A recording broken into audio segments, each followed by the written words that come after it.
waliin marii goona jennee batabboo maalirra kaa'ate kun garaan isaa kam maali kun biqiltuu wayirra kaa'atte kun nama burtukaana.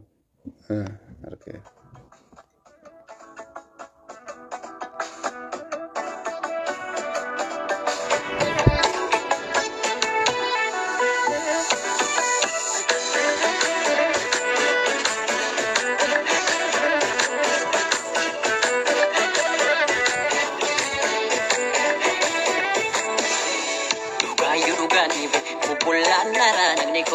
Waalaikum assalam. Lihatlah.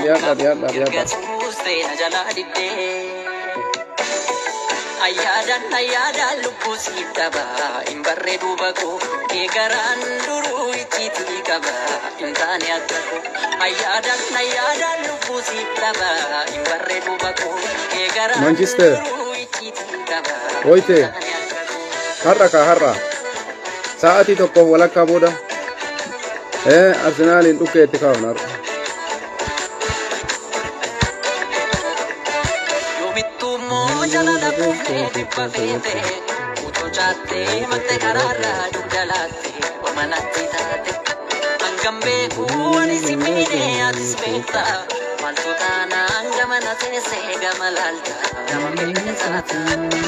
Nadida durjala likenya karamino fide hamenya mabona gote mana kenya so kalbina la silaltu na jala kunjala lantatu tau sumbi bulung kabatu tasis tu kuyana ti halkani dandau kupidani bare kalbi wasi bete simbasu devi simbasu yang bekna dem sapate simbasu devi simbasu malarga chuba namita simbasu lakki simbasu makmana ijarte kida simbasu lakki simbasu sikadate oda kese adagai oda kese jalala harrai kostu orubariga pwantu kosimbasu simbasu kosimbasu lakki simbasu kosimbasu simbasu kosimbasu lakki simbasu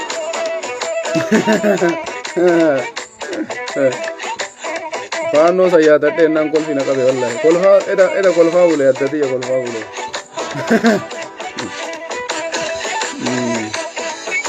Ajaib mau berapa nama?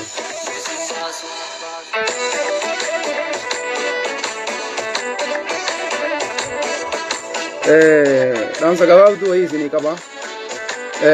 Dikko ya ada sini kenu berbada, lekarra sini kenu berbada.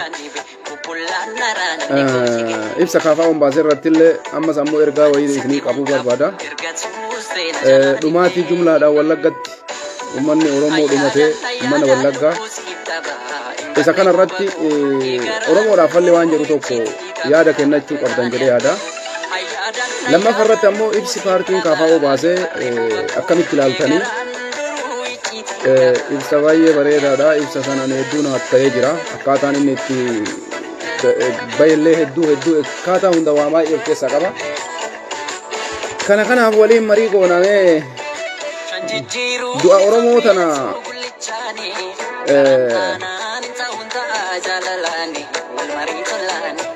balam mada rakanne jara ba dubbachun indan taw bayta munamne osoma furmata arku challe senamni dubbi ummata dumi somata kana namni furman no jira garu dubbattelle waan argatu waan ta'e ma challe semale namni sila furman ni majira lakin kamal wala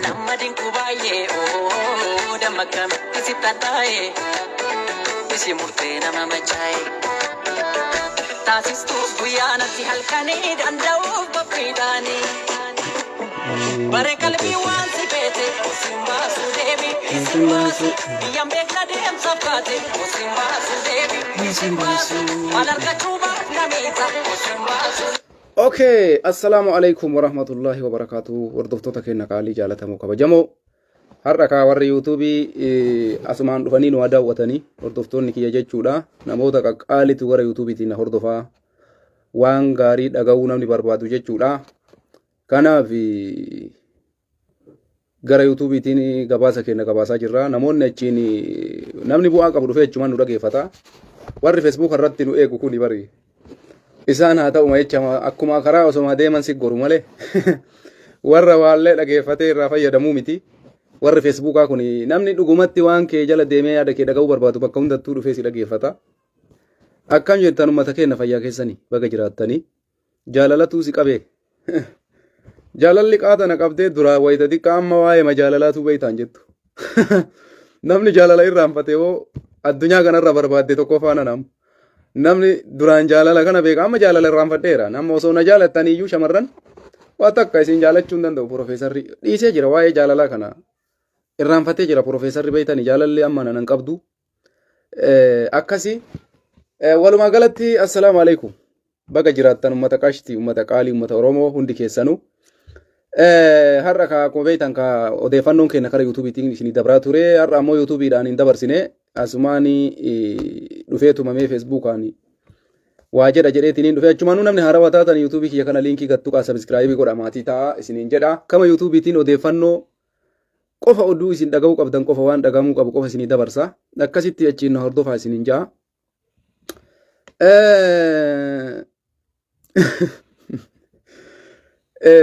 Maalikaa jaalalli nan qabu jechuun maal rakkoo qabama. Jaalalli nan qabu amma jaalalli duraan amma jaalalli nan qabu waa'ee jaalalaa hin jiru baay'ee jaalalli nan qabu.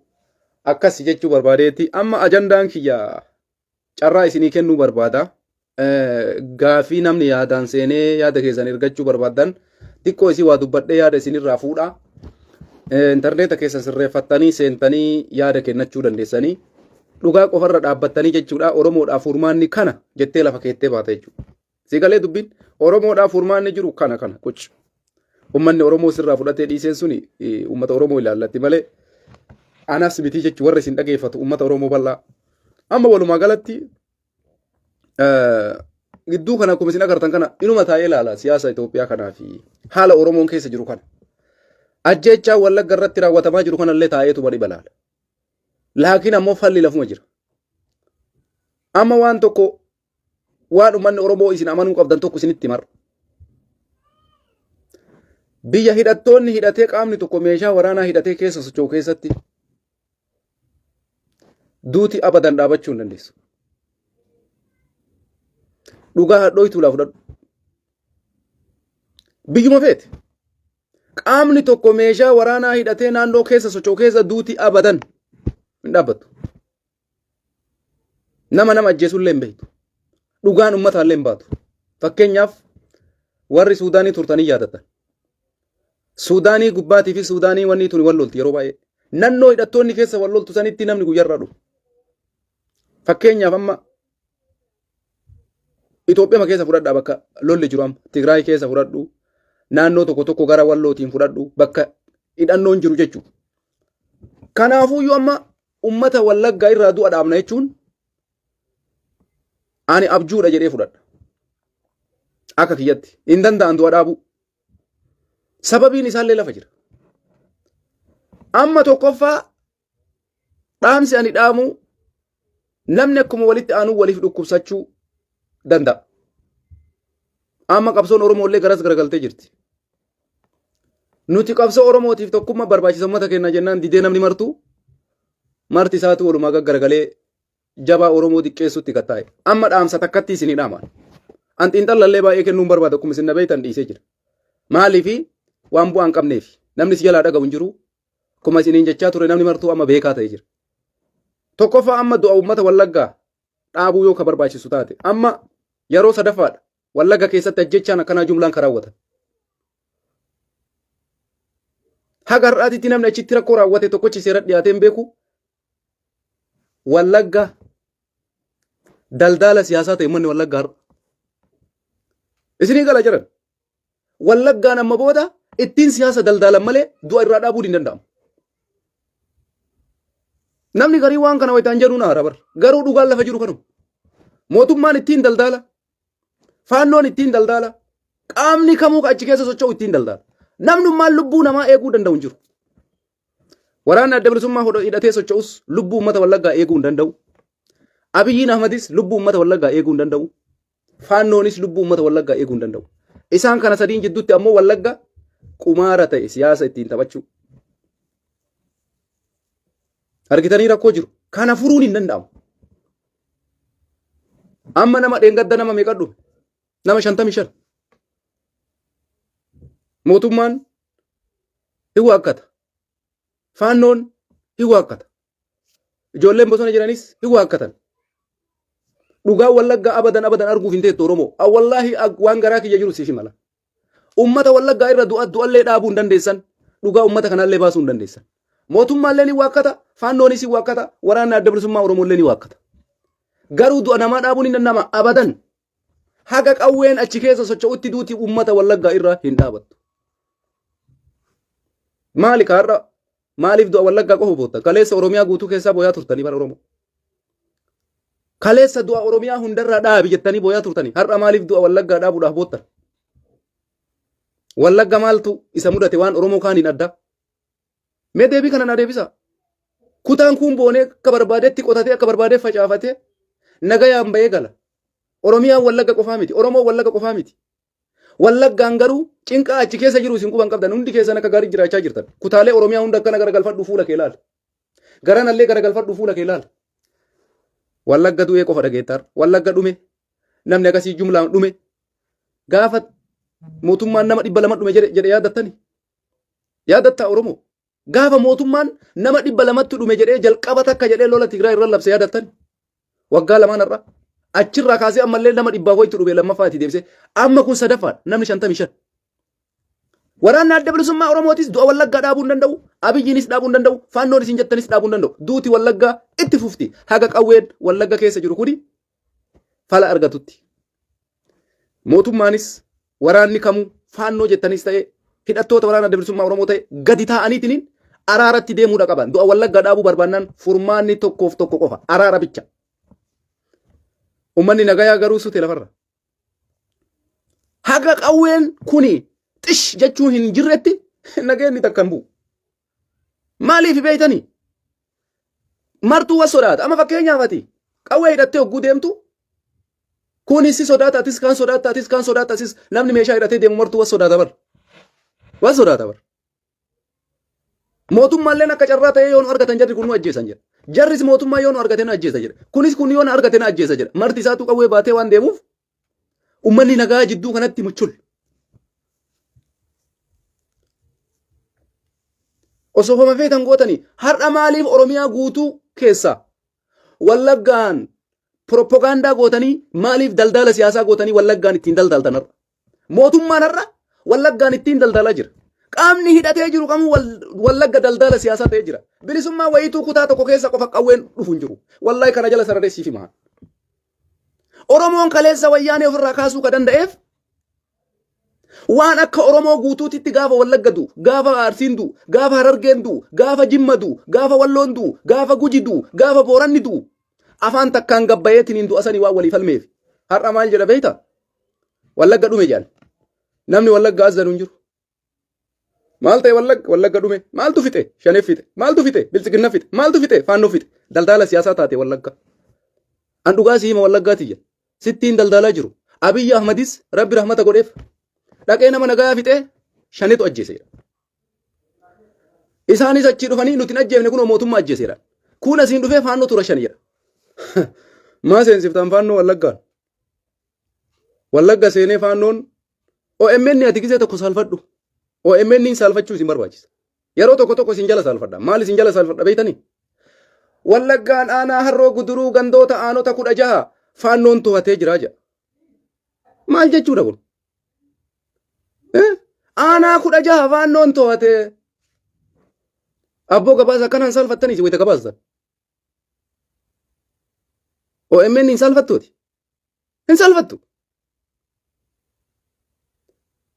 yookaan guutumaayyuu Abiyyiyyuu achi baafne gara mootummaatitti ol dhiyaanne 4 kiiloo jala jirraa jettan yookaan hin faannoon dhufee aanaa 16 qabate abboo saalfadha diqqishuma isiillee taatu saalfadha nuti siyaasa keessa ni beeyna garuu hin sobina warri OMN kunis maan nuun jedha ummanni jedha saalfadha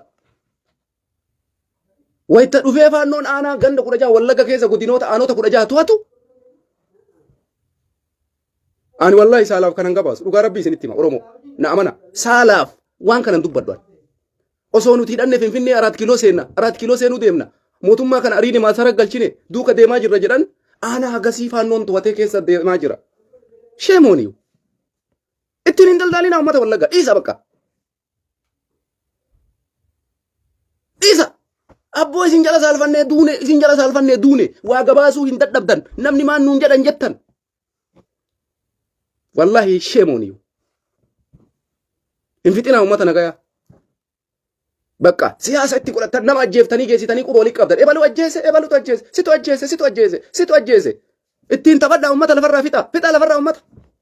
Ila kunoo kutaan biraa callisee akkanatti taa'ee ilaalaa jira. Duuti har'a kan isin dhageettan jumlaan kan dhumu namni Wallagga akkuma isin argaa jirtan kana jumlaan. Yeroo sadaffaa dhume manni Wallaggaa yeroo sadaffaa. Siyaasa akka ittiin taphataa jiran namni martuu dubbachuu didee uummata kana calliseetu mataa ilaala. Hayyuun Oromoo, jabaan Oromoo, guddaan Oromoo akkanuma ta'anii malaalan. Dhufe ka OMN illee ana 16 faannoon to'atee jira. Habibi ufitti illee na shoofina maqaa uummata Oromoo illee xureessina. Eka sharafa keessanis miidiyaa kanallee kabajaa isaatiif jecha waan hin taane hin gabaasinaa isin. OMN jechuun dhugaa malee hin dubbatu soba keessa maku gaafa aanaa 16 faannoon to'atu maal eeydan isin? Isin jala saalfadhee du'an. OMN akkanatti hin beekan. OMN waan akkanaan dalagu jiran. Isinis ammoo deemtanii waan hin taane dalagaa jirtan. Sheemoon iyyuu. Wallaahi billaahi isinis saalfadhee. Eddee ummata ficcisiisaa lafarraa fixaa marti isaa ajjeesee dhufee ebalutu ajjeese jedha. Ofii isaatii kana dalagee ebalutu akkas godhe jedha. Abiyyi Ahmadiifis karaa bantanii. Abbaan fedhe yoo du'e nama ofiiyyuu yoo ajjeese Abiyyi Ahmad amma nama quba itti qabu argatee jira. Yoo barbaade faannoo, yoo barbaade abaaboo shaneetu fixe jira. Ummanni Wallaggaa ammoo akkanumatti kun qe'ee irraa buqqa'ee kun ka lubbuun isaa hafte mana isaa gadhiisee qabeenya isaa irraa buqqa'ee ummata san balleessuuf malee bilisummaa wayiitu akkatti hin dhuftu. Bilisummaan osoo kutaan kun cim jedhee dannasee ofirraa konsartii qopheessee lafa dhiitu kutaan tokkochi bichaa Oromoo bilisoomsuu hin danda'u. Ummata lafarraa fixaa jirtan qumaara siyaasaa gootanii ittiin taphachaa jirtan ummata. Wallaahi isinitti himaan. Ila laala ufin gowwoomsina Oromoon kutaan kaawwan akka barbaadanitti nyaata akka barbaadanitti dhugaa xiyyiitii takka sagaleen isaanii hin dhageettu. Xiyyiitii takka xishii gurri Oromoo kutaa biraa dhagaan jiru. Wallaggaan ammoo qumaara siyaasaa ittiin taphataa jiran ummanni nagayaa lafarraa saabachaa jira. Anarra dhuguma jirtu isinitti hima. Ani dhuguma jirtu isinitti hima. OMN ammoo gisee garii na ajaa'iba baran.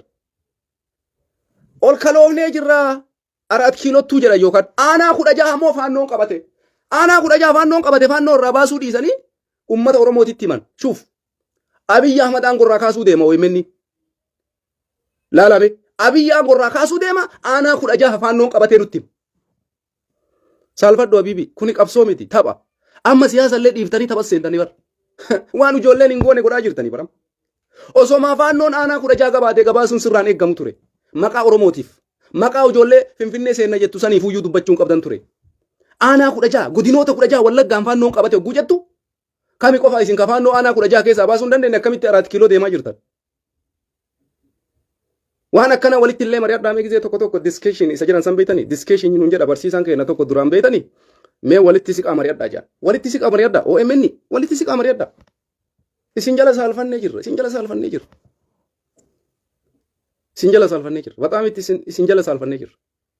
OMN gara citteenaa baatu kaleessa dhugaa dubbata. Har'a OMN illeen Abiyyi masaaxila Abiyyi badaa godhaaf jecha kijibatti gadi jedhe abbo. Abiyyi kana rakkootti galcha. Oo kijiba. Fidee waan nu dhugura Oromoon ija qabatu mara nutti. Ammoo saalfattaniisi. Bara waan isin ajaa'ibu bara. Sanuuyyuu maal nuun jedhan beeytanii waraanni adda bilisummaa Oromoo Wallagga guutuu dhuunfate jedhan gisee kaan asiin. Yoo soba jedhan ammoo faannoon ganda akkana guutuu qabatee jiran. Osoo Oromiyaa keessa kutaalee biraa faannoon qabate jettanii hamma tokko isinirraa deema propagaandaa siyaasaatiifu. Fakkeenyaaf godinaalee waraanni hidhate keessa hin jirre waraanni adda bilisummaa Oromoo keessa hin jirre fakkeenyaaf hin beeytan Harargee, Baalee, Arsii, Jimmaan kanniin keessa faannoon fudhate osoo jettanii das nama jedha. Laakiin ammoo dhuftaniituma bakkuma waraanni adda bilisummaa Oromoo mootummaa keessa ariinee nutu astadaadaraa jira jedhu aanaa 16 faannoon qabatee jira jettan. Hamilee waraanaallee tuuxan isin. Hamilee waraanoo adda bilisummaa Oromootu ni tuuxanii bar. Waan biraa itti dhiiftanii kijiba keessa achi dabritanii waan dubbattanii fi waan hojjettan walii wallaaltanii ashoofatti seentan. Jarana siyaasni sammuudhaan malee aariidhaan hin dalagamu. Warri OMN illee miidiyaa kanas busheessaa jirtan, hujii inni kaleessa hojjetes balleessaa jirtan, faannoon aanaa 16 osoo qabate hamilee Oromootiif himuu hin qabdan ture. Yookaan kutaa biraa maan gabaasina.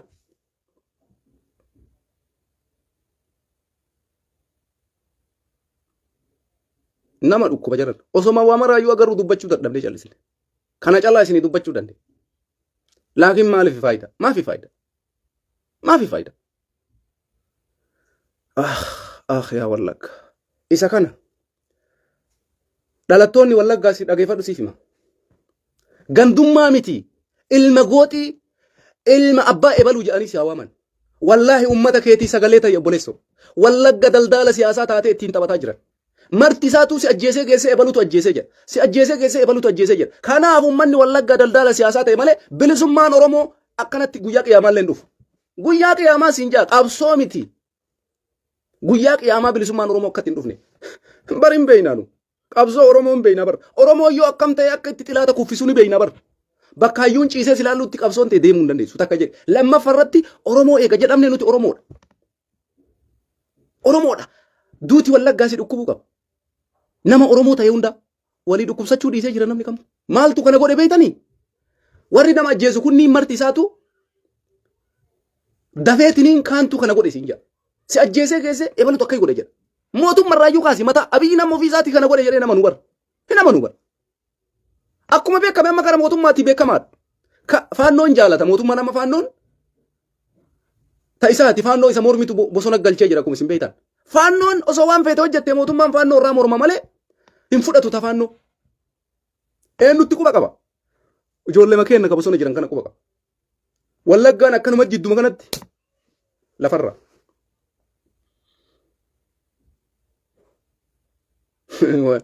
Ina waan inni barreessu ilaalame.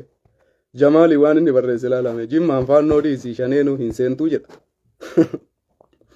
Sila akkami seenti shaneen?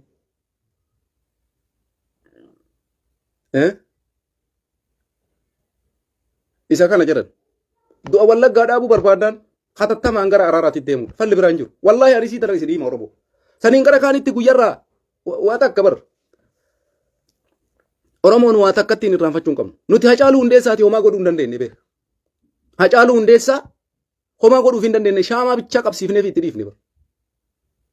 Namni Hacaaluu akkasii jaalatu sanii bu'aan buusin nama birii bu'aa buusan jedhan. Oromoon Hacaaluudhaaf hagarraatti dhugaa Hacaaluu argachuu hin dandeenye.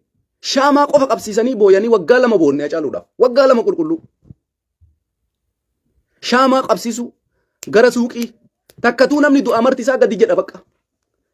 Ruuca atileetotuma Itoophiyaati. Atileetonni Itoophiyaa gidduu kanan beeytanii lammaffaa baate bara akka addunyaatitti. Akkas taane nuun namni du'ee dhageennaan namni ummata keenya dura fiigeen suuqii dhaqee shaamaa bitatu hin jiru. Qabsiisuu barbaada beeki. Qabsiiseet tikitikoon tokkollee tolee beeyta. Tikitikoo kana keessa gas seenaa in tottolcha bakka in tottolcha yookaan ammallee kaameeraan kun tolee miree teknooloojiin tolee sagalee gaddisiisaa kan imimmaanii kanarra deeffateet poosti godha bakka. Waan takka waan biraan jiru bar. Bara jiran tanuma bar qabsoon Oromoo. Namni fedhe yoo du'e gulufanii suuqii dhaqanii shaamaa bitachuu bicha. Wallahi gizee Oromoon duuti Oromoo hammaattu shaamaan bara akkaan qaala'aa bar gatii dabala. Maaliif nuti shaamaa bituun alatti rakkoo kan akkamiin nama kanarra dhaabnaa irratti namni gattaa'ee mari'atu hin jiru. Shaamaa qabsiisuu, boochisuu, ejjisiisuu, ashangulliitirra mimmaan gannaqanii poosti godhuu. Ila akkuma amma obboleessi keenya Abdallaa Aliyyi godhaa jiru kana agartanii. Kun hojii keenya waggaa 4 kan akkanumatti turre. Nu gaafadhaa. Nuti boonneellee beeyna bar. Imimmaan gannaqnee boonnee beeyna. Har'a garuu si wajjin hin boonnu. Falli jiru kana jennee isinitti himna fudhachuu baattan dhiisa. Du'a Wallaggaa haga xiyyiitii Wallagga keessaa dhukaatu tuni araaraan dhumatutti wallaahi itti fufatuuti. Itti fufa abadan itti fufa. Eenyummaan akka uummata kana ajjeese namni tokko namanu. Mootummaan hin mormata sunis hin mormata. Mee dhageeffadhaa warra faannoo waan isaan jedhan. Faannoon bara abaa'otu fite jetti. Uummata Wallaggaa dhume kana ka jetti bara faannoo. Kanaafi duuti uummata Wallaggaa daldala siyaasaa taate jechuu kiyya. An dhugama tana dubbadha. Gariin maal jedha beeytanii yoo ijoollee Wallaggaa uummata isaaniitti sagalee taate ilma gandaa naan jedhanii abboleessoo gandaa miti abbaa keetiin si hawaaman. Gandaa miti abbaa keetiin si hawaaman abbaa dhalatteef rakkoo maalii qaba rakkoo dhugaa jirtu yoo dubbatte maal ta'a? Ganda qabsoon Oromoo gandaan hin deemtu qabsoo Oromoo gandaan hin deemtu soo jettan qabsoo Oromoo daaraa gootanii kuffistanii achi keettan. wallahi billah qabsoo oromoo ganda galtanii qabsoo gandaa tana jalaa baya dhufanii ofii isaaniitii waan hin taane dubbatanii yoo ati dhugaa dubbatte qabsoo gandaa jedhan har'a hoo nama du'ullee dubbachuun qabsoo gandaati gadi bayaa dubbadha dhalattoonni wallaggaa dhugaa jirtu haqa isinitti maan namni qabsoo gandaa isiniin jedhu takka illee hin jiru iyyaa ummata keessanii iyyaa iyyisiisaa oromoo hunda isii ammallee tokkotu ture jaran sistamii tokko jira ammallee maal godhan beeytanii bara abiyyi kana inuma tolchitaniifi bara warri qawwee kaastan kun abiyyiidha haala mijjeessitanii bara maal godha abiyyi ahmadis rakkoo namarra raawwatee buqqa'ee yoo namni buqqa'e oromoon maal jedham qarqaarsa dheengadda waan nu mudate beeytanii sumaaleen daangaa baalee asin godina baalee baalee keessaan abiyyi maan kun ahmad shideetii walii galee achiin lola nutti kaase hin beeyna bara lolli suni osoo itti qaruutomee ummanni keenya dhaabuu baate sila buqqa'iinsi ummata keenya akkasuma itti fufuu deema maal godhan beeytanii achiin itti shidde sumaaleen os seentee ummata dhukkee itti kaafte ummanni ta'achii ka'e adaamaa dhufe qe'ee isaa irraa buqqa'e nuti maal goonere gurra lamaan qabannee iyyine jenne oromoon dhagayaa ummanni keenya kana dhumaa jira kararra bulaa jira qarqaarsa ummata keenya akkas godha kanuma amma ajandaan oromoo kanuma ta'e naman buqqisan qarqaarsa jedhan naman buqqisan qarqaarsa jedhan amma ummata wallaggaa buqqa'e kana nama 150 buqqa'e ka du'e san maleeyyuu kuni mataan isaa qarqaarsa barbaada bara oromoo amma nama meeqatu qarqaarsa ummata kanaa walitti qabaa jirtan nama meeqatu ummata kanaaf waa walitti buusaa jirtan dhageeffadhu obboleessoo Profeesar Ahmad Cululleen kijiba takkan dubbatu dhuguma sitti himaan ati garuu waan an jedhu kana hin beektu waan taateef na anuma dhageeffadhu cal'isitu amma ummata dheengadda wallagga irraa buqqa'e kana haga gaafa qe'ee isaanii irratti naannoon sun tasgabbaa'ee achi deebuutti qarqaarsa barbaachisa bakka ummata nagaa mana isaa irra taa'u ka kadhaa takka hin beekne ka harka nama jalan qabanne kadhattuu godhee jechuu rakkoo shuuf musiibaa guddaa bar kun wallaahi billaahi musiibaa guddaa ummanni amma buqqa'e suni kaleessa nam tokko mallaqa naa ergaa na bira dhaabbadhaa jechaan turre har'a kunoo rakkatanii jiran bakka bultiin qaban waan nyaatan hin qaban waan dhugan hin qaban ijoollee isaanii wajjin rakkatan duuba maal gootire oromoo wallaggaa birmadhaan amma torbee kana keessa eeggadhaa feesbuuka kanarratti ummata dheengadda wallaggaa ka buqqa'e bira haa dhaabbannu haa birmannu oromoo wal malee maal qaba ummata nagayaa qe'ee isaa irraa buqqisanii meelala qe'ee isaa irraa buqqisanii kadhattuu godhan subhaanallah bar jarana siyaasa jechuun kana bar siyaasa mootummaa kana mijjeessuu jechuun isa kana caalan jiru bar gaafa hayyoonni oromoo lolli kun bu'aan qabu indahum faayidaan isaan jiru miidha caala gaafa jedhan dhugaadha kun nama 150 ka ofii isaatiif danda'ee qe'ee isaa irratti dachiisaa qotatee ijoollee ofii seeraan guddifatee barsiifatu har'a qe'ee irraa buqqa'ee qarqaarsa ummataa eeggataa jechuu qarqaarsa mootummaa eeggataa jechuu namni takka mana isaa gadhiisee eega bahee dirqama qarqaarsa isa barbaachisa waan nyaatu waan dhugu isa barbaachisa kanaafi bilisummaa wayiitu hin jirtu garuu ummanni wallaggaa daldala siyaasaa ta'ee haga mootummaan kun jiru ittiin daldalama duuti itti fufa oromoo bilisoomtu takka illee arguuf hin teessan maaliif jennaan oromoon bilisummaa barbaade taanaan akka waliigalaatitti kutaan 11 ka'eetiniin yoo hidhannoollee taate kara kamiinuyyuu mootummaa kana dura dhaabatee kuffisuu qaba ture akkanatti hin danda'amu bara osomaa jarru achi injifatanii dhufanii oromoo biraattuu oromoo kaan loluu deema bar dhugaan isin hin galtu oromoo isin osoo isaan kunuyyuu abiyyiyyuu injifatanii ganaa kabirii wal gaxxamuu deemanii barammas akka oromootitti tokko taate xilaata kee kana wala ofirraa yoon kaafne naannoo tokko qofaan bilisummaan oromoo dhufu tokko illee hin jiru kuni dhugaadha jaalattus jibbitus dhugaa adii akka aananiiti dhugaa adii akka aananiiti nuti istirateejii waggaa 27 kanatti wayyaanee ittiin kuffise ni beeka oromoon harargeen maal akka hojjete beeka oromoon Baalee maal akka hojjete beeka oromoon Arsiin maal akka hojjete beeka oromoon Jimma maal akka hojjete beeka oromoon Wallagga maal akka hojjete beeka oromoon Walloon maal akka hojjete beeka oromoon akka oromootitti yoo ta'uu baanne akka kutaatitti qabsoon osoo maa hidhattaami asirra hidhatte oromoo bilisoomsuu hin dandeessu gaaga'ama guddaa uummata irra dhufaa jira wallahi anarra isa dhumaa isin itti mala osoo waan haasofnu waa hunda isin haasa'uu dandeenyu itti dhiifne maal goona sigale adiin jirtu tanu waa hunda namni bilisummaa barbaannaan akka oromootitti bilisummaa namni barbaadu nama du'e taa'ee laalu wajjiin du'a malee walii wareegama malee kanaafi ani dhugaa jirtu tanuma isin hima har'aaf natti aaruu ni dandeessa garuu isin hundi keessan guyyaa tokko dhugaan sii galte wallahi billahi har'a nama natti aartaa maaliif akkana jedha inuma jetta guyyaa tokko guyyaa ati ufuma iseeti Aboo jechi nama kanaa dhugaadhaa jettee fudhattu takka naftu. Quba na qabadhu. Bilisummaan akkatti Oromoo dhufu takka illee jiru. Wallaahi wabillaahi. Kanaaf ammoo mootummaa kanaaf namni carraa kenneefise. Qe'ee irraa nu buqqaana. Ani hin ajjeefne jedha. Ummata buqqa'ee duraan uf danda'ee ofii isaatii dalagatee ofiin uf bulchu harka namaa eeggatta akka eeggatu ta'e jechuun manni kenna. Mee amma nama dhibbaaf wayii kana 100,000 wayii kana. Mallaqa xiqqatu isa gaa qarqarsa xiqqa isa gaa namni kun ijoollee harkaa qaba nama gugurda keessa jira daa'immantu keessa jira. Musiibaa kana qabu argaan jirtanii misi. Sanuyyuu waan ajaa'ibaa barwanni waan dhaabbataa miti bara. Yeroodhaaf dhaabbate isin fakkaata. Eeggadhaa torbee tana keessa amma yookaan ammallee bormalee iftaan yookaan baatii tana isa dhumaa irratti yookaan baatii 3-4 booda akkanuma. Maaliifi haga hidhannoo kanaan gatta'anii araara bu'eetiin tasgabbiin dhufutti buqqa'iinsi uummataa itti fufa. Mootummaa kanallee akka sochoosuun hin danda'amu. Maaliifi Oromoon akka Oromootitti ka'ee yoo hin jenne mootummaan kun akkanumatti ta'a. Argaa jirtan. Argaa jirtan. Ani isinitti hima dhuguma jirtu. Isinitti hima. Yoo kana mara ajjiseessan isin agarre. Mammaa isa Oromootu fixe. Wanni abbaan jaalate rajijiin dalluu jedhan. Wanni an sitti himu siif akka hargiisaa sitti hadhaa'u mala. Garuu an daa'ima si obaasaa jira. Daa'ima. Daa'ima beeyta. Akka daa'imaa dubbii akka daa'imaa qunna garii qabdu siif hime anarra. Yoo itti fayyadamuu dandeesse. Kanaaf lolli akka dhaabbatu waamicha dabarsa. Gara araaraatitti akka